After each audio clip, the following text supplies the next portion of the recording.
Tout d'abord, merci de me donner l'occasion de présenter les résultats du projet Molifun qui a eu lieu donc entre les laboratoires GEC et TIMR de l'Université de technologie de Compiègne, ainsi que en partenariat avec l'URD ABI de Paumac, près de Reims. Et ce projet avait donc pour objectif de valoriser la lignine par des voies de dépolymérisation fongique, comme je vais vous le présenter maintenant. La lignine, c'est un polymère, ou plutôt, je devrais dire, les lignines, c'est une famille de biopolymères phénoliques que l'on va trouver très largement chez les plantes terrestres au niveau des biomasses lignocellulosiques, comme par exemple, c'est le cas dans notre belle forêt de Compiègne. C'est un composant de la biomasse lignocellulosique qui va être présent au niveau des parois secondaires des cellules végétales et qui va permettre de leur conférer des propriétés de rigidité et d'imperméabilité. Et ce polymère va ainsi représenter entre 10 et 30% des biomasses. Il va également avoir pour rôle de protéger les polysaccharides de la paroi des attaques enzymatiques des micro-organismes et donc protéger la plante de ces pathologies. Et du coup, du fait de cette résistance à la dégradation microbienne, cela va également limiter la conversion de la biomasse lignocellulosique lors de processus de procédés industriels par l'homme. Et donc la lignine représente un coproduit industriel à valoriser. Du fait de la présence de résidus aromatiques dans sa structure, cela va être particulièrement intéressant pour obtenir des aromatiques biosourcés dans le cadre de chimie de synthèse. Et du coup, on s'est posé la question, pour utiliser cette lignine comme source d'aromatiques, quels micro-organismes dans l'environnement vont être efficaces dans la dépolymérisation de la lignine? Alors, le groupe qui est décrit comme le plus efficace pour attaquer ce polymère, ce sont les champignons basidiomycètes de la pourriture blanche. Et parmi eux, on a Phanerochète chrysosporium, qui a été un modèle d'étude largement étudié, qui est vraiment très bien décrit. Et donc, dans le cadre de ce projet, on s'est focalisé sur cette espèce pour essayer vraiment de bien pouvoir comprendre les processus à partir de la littérature existante. Donc, ces champignons de la pourriture blanche, ils sont décrits pour être capables de produire des enzymes extracellulaires. Et ces enzymes vont réussir à contourner les difficultés de dépolymérisation de la lignine, qui sont la taille de ce polymère qui est énorme, et également la variabilité de structure. Donc, ces enzymes contournent ces obstacles par le fait qu'elles ne vont pas interagir directement avec leur substrat, mais vont produire des médiateurs oxydés qui eux-mêmes vont aller réagir chimiquement avec la molécule de lignine pour la dégrader partiellement et générer des oligomères qui pourront être ensuite incorporés par les cellules fongiques pour poursuivre leur dégradation comme source de carbone et d'énergie. Donc, l'étape qui nous intéressait en particulier ici, afin de pouvoir générer des oligomères de lignine valorisables en extracellulaire, c'était cette étape d'incorporation intracellulaire, afin de pouvoir voir si on pouvait éventuellement la bloquer et améliorer les rendements de production de ces oligomères. On a donc recherché dans la littérature ce qui était connu sur cette étape d'incorporation des oligomères, des phénols, en particulier dérivables de lignine. Et on n'a pas trouvé énormément d'études, mais parmi les études intéressantes, on s'est en particulier focalisé sur l'étude de Shimizu et al. De 2005, qui avait étudié le métabolisme de la vanilline chez un basidiomycète, cette fois-ci de la pourriture brune, et ils avaient fait des expériences sur des protoplastes de ce champignon pour essayer notamment de comprendre comment la vanilline était incorporée dans ces cellules. Et il résultait de cette étude qu'il y aurait à la fois un transport passif facilité par l'intermédiaire de perméase, mais également un transport actif qui serait lié au gradient de protons. Évidemment, nous, ce qui nous intéressait en particulier, c'était ce transport actif sur lequel on pourrait jouer pour l'inhiber et essayer de garder les oligomères en extracellulaire. Et nous nous demandions donc quelle était la part de ce transport actif dans l'incorporation de ces composés. On a donc recherché des molécules inhibitrices qui pourraient agir en particulier sur le gradient transmembranaire de protons, et on a trouvé le CCCP qui est un découplant du gradient de protons. C'est une molécule qui va être capable de diffuser sous sa forme protonée à l'intérieur du cytoplasme pour y libérer les protons. Normalement, la cellule accumule les protons plutôt en extracellulaire et peut l'utiliser comme source d'énergie, ce gradient de protons, pour transporter d'autres molécules dans des transports que l'on appelle des sympores, des cotransports avec les protons. Et donc ça, c'est connu pour différents types de substrats, mais la question était, est-ce que c'est le cas pour les oligomères dérivés de lignine? Et du coup, notre question, c'était, est-ce que le CCCP, sur des cellules cette fois-ci intactes de Phanerochète chrysosporium, pourrait nous permettre d'inhiber ce processus d'incorporation des oligomères pour les accumuler en extracellulaire? Et l'autre question, c'était est-ce que le CCCP ne va pas interagir négativement sur la production des ligninases ou sur leur activité et ainsi empêcher la dépolymérisation de la lignine par le champignon que nous souhaitons pour récupérer des oligomères valorisables.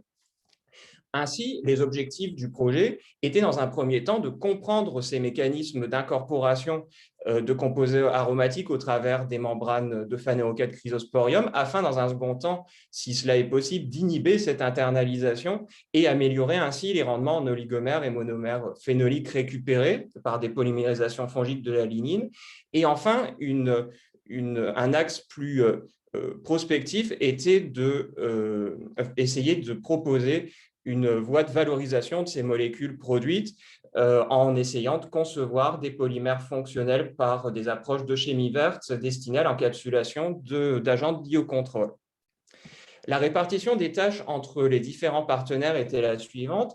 Les étapes de compréhension fondamentale du processus d'incorporation des oligomères dérivés de lignine ainsi que de vérification que le CCCP n'agissait pas négativement sur les ligninases en utilisant des lignines simples modèles ont été réalisées au sein du laboratoire TIMR de l'UTC pour ensuite transférer ces protocoles d'inhibition d'incorporation sur des lignines se rapprochant plus des lignines naturelles de la biomasse au niveau de l'URD-ABI. Et enfin, l'optimisation, le développement de protocoles de synthèse de polymères fonctionnels incluant ces monophénols dérivés de lignine a été réalisé au niveau du laboratoire GEC de l'UTC. Alors, en particulier, le financement de la SFR Condorcet nous a permis de financer 2 stages au cours de l'année 2019, un stage partagé entre les laboratoires de l'UTC et un stage entre le laboratoire TIMR et l'URD-ABI, qui nous ont permis donc d'obtenir les résultats suivants que je vais vous présenter.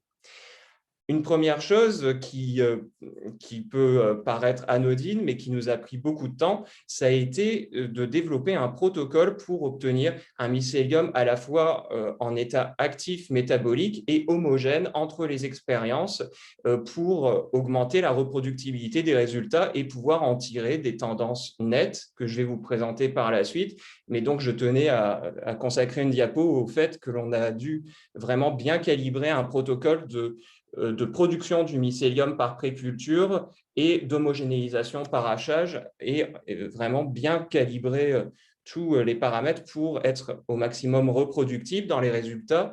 Et donc, ce mycélium a ensuite été utilisé dans des expériences, dans un premier temps, simplement d'exposition aux oligomères dérivables de lignine en présence ou non de l'inhibiteur CCCP. Et donc, en particulier ici, le résultat qui est intéressant de voir, c'est au centre de ce graphique, en utilisant un milieu minéral en présence de glucose favorable au développement du champignon, on s'aperçoit que la présence de CCCP va vraiment inhiber significativement l'incorporation de la vanilline par le champignon, ce qui nous a permis déjà de répondre aux premières questions qu'on se posait, à savoir qu'il semble a priori avoir l'implication significative d'un transport actif qui pourrait être un transport actif secondaire. On émet cette hypothèse d'un cotransport proton et vanilline pour l'incorporation de ce composé par le champignon. Et a priori, il y aurait la possibilité d'inhiber cette incorporation d'oligomères sur des cellules intactes de Phanerochète chrysosporium. Et les 2 autres conditions, c'était pour essayer de voir si dans des conditions de milieu de culture carencées en carbone ou en azote, on maintenait cette inhibition. Ces conditions, on les a testées parce qu'elles sont décrites pour favoriser la production de ligninase par le champignon pour les étapes suivantes. Donc, la question suivante, c'était, maintenant qu'on voit que le CCCP inhibe bien l'incorporation des oligomères dérivés de lignine par le champignon, est-ce qu'il va perturber la production ou l'activité des ligninases pour dépolymériser les lignines? On a donc réalisé dans un premier temps des tests sur des lignines synthétiques simples, ce que l'on appelle des polymères de déshydrogénation, qui étaient ici des oligomères de 5 monolignols G. Et donc, on les a exposés aux champignons en présence ou non d'inhibiteurs. Et après une incubation relativement courte de 3 jours, on a quantifié les tailles d'oligomères par GPC. Et donc, ici, on peut voir, lorsque l'on compare les conditions, qu'entre les conditions témoins sans champignons et avec champignons, on n'a pas d'accumulation significative d'oligomères, ce qui peut être logique si le champignon incorpore au fur et à mesure ce qu'il dépolymérise pour le dégrader davantage. En présence de l'inhibiteur, on a une augmentation statistiquement significative des oligomères, même si elle peut ne pas paraître impressionnante ici, mais il faut voir également la faible durée d'incubation. Et ce qui était surtout intéressant également, donc ça nous confirme qu'on a une inhibition de l'incorporation des oligomères de faible masse moléculaire, mais ce qui nous a intéressé ici, c'est de vérifier que concernant les oligomères de plus forte masse moléculaire, on avait également une diminution significative par rapport aux autres conditions, ce qui pourrait signifier non seulement qu'on n'inhibe pas les activités ligninases, mais qu'on pourrait même avoir une stimulation soit de la synthèse ou de l'activité des ligninases par la présence de cet inhibiteur métabolique. Alors, on était là jusqu'à maintenant sur des lignines simples, de structure simple, mais on voulait se rapprocher, vérifier, faire la preuve de concept sur des lignines se rapprochant des lignines naturelles. Et donc, au niveau de l'URD ABI, on a essayé d'appliquer ce protocole sur différents types de lignines purifiées par différentes méthodes de purification. Donc, on a fait des tests à la fois sur des lignines Kraft, organosolv et biométhode. Donc ici, vous avez un résultat qui est présenté soit qui est en pourcentage d'augmentation ou de diminution par rapport aux témoins sans champignons. Et pour lire le graphique, à gauche, vous avez les plus hautes masses moléculaires et vers la droite, les plus faibles masses moléculaires. Et on vous présente à chaque fois soit le champignon seul ou le champignon en présence d'inhibiteurs. Ce qui est vraiment intéressant d'observer, c'est que dans un premier temps, on voit que le champignon seul, de nouveau, ne semble pas avoir d'impact sur les concentrations en haute masse moléculaire, et pour les faibles masses moléculaires, en tout cas, on n'a pas d'accumulation, on a même une diminution de ces faibles masses moléculaires, ce qui est cohérent avec une incorporation de ces faibles masses moléculaires. Et ce qui est surtout très intéressant, c'est qu'on retrouve une accumulation très significative des faibles masses moléculaires en présence d'inhibiteurs et également une stimulation de dépolymérisation des hautes masses moléculaires. Donc, ces résultats ont pu être valorisés dans un article qui est paru fin 2020. Et je termine sur l'axe qui était beaucoup plus perspective, c'était l'utilisation de monoaromatiques dérivables de biomasse végétale pour synthétiser des matériaux fonctionnels, des polymères fonctionnels, ce qui a été réalisé au niveau du GEC. Et donc, l'intérêt ici, c'était d'essayer d'utiliser une stratégie un peu similaire à celle que je vous ai présentée pour le champignon, en utilisant des peroxydases, cette fois-ci, au contraire, pour polymériser, donc faire une polymérisation radicalaire initiée par voie enzymatique en polymérisant différents types de monophénols dérivables de biomasse végétale en présence d'agents de réticulation qui étaient ici le méthylène bisacrylamide.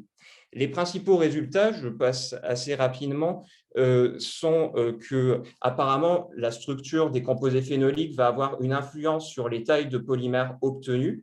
Également, on a la remarque que les rendements sont vraiment faibles par rapport à ce qu'on a l'habitude d'obtenir par ce type de polymérisation avec des monomères synthétiques, puisqu'on tourne normalement autour de 80%, et ici, on atteint maximum les 16% au niveau des rendements, ce qui peut être lié aux propriétés antioxydantes des monomères utilisés qui peuvent venir perturber le processus de polymérisation radicalaire. Et donc, il y a différentes pistes d'amélioration, d'optimisation de ce procédé. Notamment, on voit ici qu'on a un impact sur la taille des polymères, de la concentration en médiateur, et on peut également jouer sur le type de composés phénoliques, de solvants ou quantité d'enzymes qui seront à optimiser. Mais en tout cas, ce qu'il est déjà intéressant d'observer, c'est que quand on analyse les polymères obtenus par spectrométrie infrarouge, on retrouve à la fois les pics caractéristiques du crosslinker et également du composé phénolique, ici par exemple l'acide férulique, dans le copolymère, ce qui indique bien que les composés phénoliques sont bien inclus dans le polymère et apportent une preuve de concept de la possibilité d'inclure des dérivés de lignine dans ces polymérisations, ce qui a également été vérifié pour la vanilline et l'acide caféique, comme vous pouvez le voir ici. Je vous remercie donc de votre attention. Je remercie la SFR Condorcet pour avoir permis la concrétisation de ce partenariat entre l'UTC et l'URD-ABI. Et je vous remercie également pour votre attention, et Amandine et moi-même sont disponibles pour vos questions. Merci Antoine pour cette présentation. Déjà une petite question rapide pour une réponse rapide de François Guérino. Le CCP n'est-il pas toxique? Alors oui, le CCCP est toxique. Et donc, la question menait à quoi? Il faudra évidemment l'éliminer après par des étapes de purification, mais on n'en était pas là. C'était vraiment les premières étapes de preuve de concept. Là, on n'en était pas encore à la matérialisation du procédé, à la concrétisation. Alors, une autre réflexion dans le chat de Séverine Paris. Dans la nature, la dégradation des arbres est liée à l'intervention de coléoptères qui favorisent l'action des champignons. Pensez-vous que cela pourrait être intéressant pour accroître vos dégradations et les faire varier? Alors, je pense que plus précisément, il faudrait s'intéresser peut-être au microbiote symbiotique de ces coléoptères au niveau digestif pour plutôt essayer d'utiliser directement les micro-organismes qui sont impliqués pour essayer d'avoir une combinaison de micro-organismes. Et c'est vrai que c'est des choses vers lesquelles on tend de plutôt utiliser des cocultures que des cultures pures pour essayer d'avoir des effets synergiques entre micro-organismes. Mais c'est des pistes intéressantes de recherche, en effet. D'accord. Donc, dans Molyfun, je retiens Fun, très joli projet qui intègre une partie aussi, là, transfert de molécules extracellulaires, intracellulaires, etc. Donc, une partie, on va dire, un peu amont, avec toute la partie aval qui correspondrait à des premières étapes d'exploration en vue de bioraffinerie, etc. Donc, très intéressant. Merci.